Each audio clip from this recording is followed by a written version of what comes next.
अपना नाम बताइए। अहमद जमाल यानी। क्या मामला है? ये हमारी पूर्वजों की कब्रिस्तान है जो रामापुरा स्थित गुरुबाग खालसा स्कूल के सामने है, जिस पर कुछ लोग कब्जा करना चाह रहे हैं और जिसमें तकरीबन 4 हिस्सा ज़मीन पर कब्जा कर लिया है।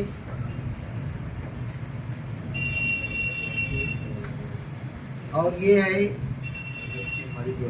और जबकि हमारी व्यवस्था 1291 फसली सन 1883-84 जो बंदोबस्ती नक्शा बना तब से कब्रिस्तान चली आ रही है, जिसमें मुसम्मात गुलाबनी कुंवर ने हमारे पूर्वज ज्ञानी को दिया।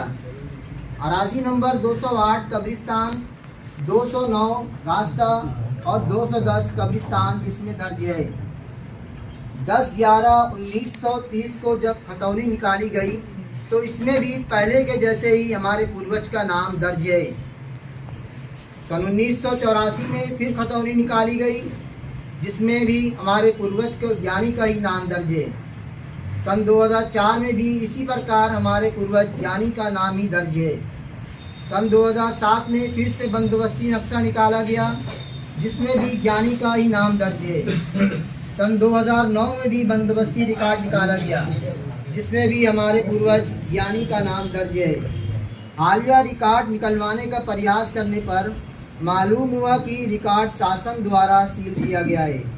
हमारी कब्रिस्तान वक्फ बोर्ड में पंजीकृत है, जिसका पंजीयन संख्या नंबर 2400 है। कब्जा कौन कर रहा है? कौन लोग?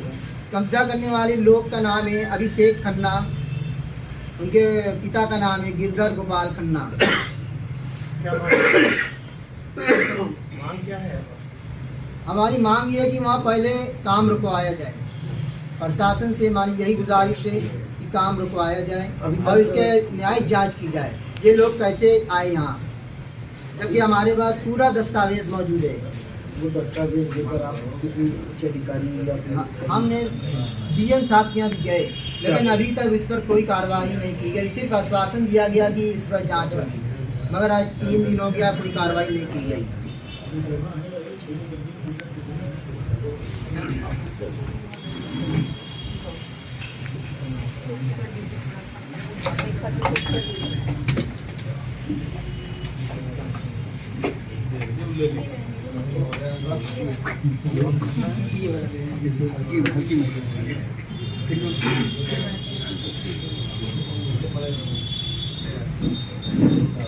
बस ठीक है, हो जाएगा।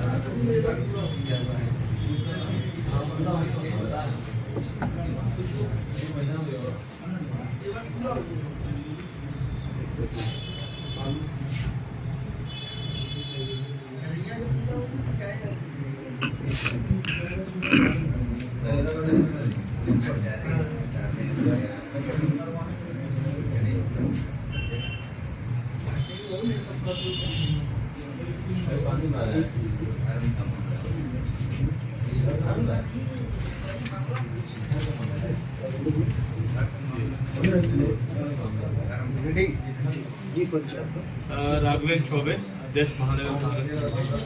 क्या मामला है?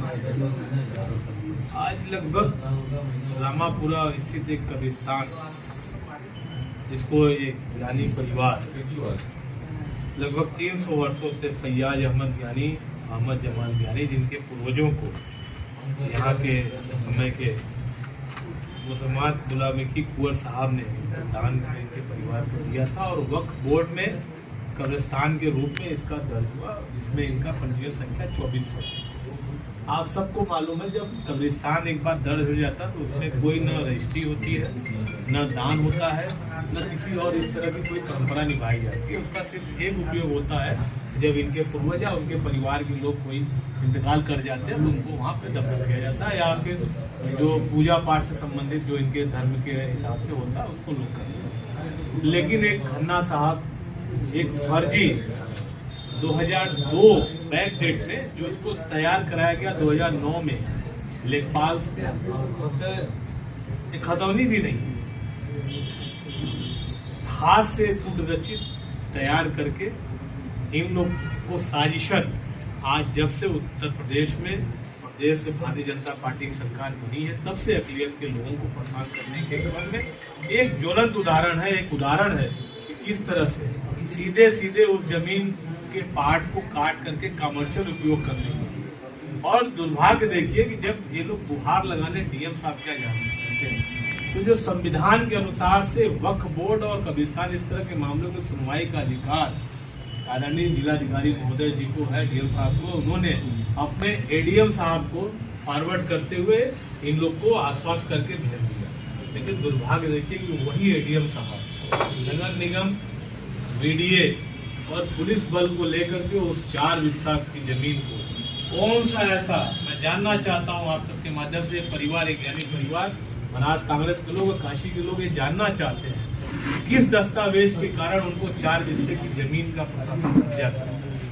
हम रिकॉर्ड चेक करने के लिए जा रहे हैं तो प्रशासन जब रिकॉर्ड को सील कर रखा है, रिकॉर्ड आप देख नहीं सकते। तो मैं चाहता हूँ प्रशासन आए सामने, बातों को बताए कि 4 हिस्सा जमीन उस कब्रिस्तान से उस जूझ भाग का किस अधिकार के तहत काट के निकाल के वो कब्जा खन्ना जी लोग को कराया जा रहा है।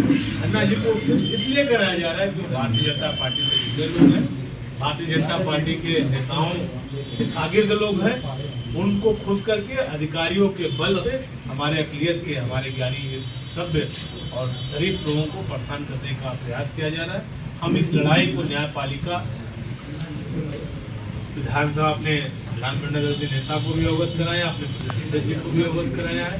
हम इसको हर मोर्चे पे उठाने का काम करेंगे और इस परिवार को न्याय दिलाने के लिए पूरा बनास कांग्रेस बनास का एक कांग्रेस कार्यकर्ता कटिबद्ध संकल्प। आगे से कहीं पे ज्ञापन वगैरह देने की? हाँ, कमिश्नर साहब से हम लोग परसों समय, क्योंकि डीएम के ऊपर कमिश्नर इसमें होते हैं, उनको सुनवाई का अधिकार है वक्त और उसका, तो हम कमिश्नर साहब से समय मांगा। परसों का समय हम लोग को मिला है 11 बजे का।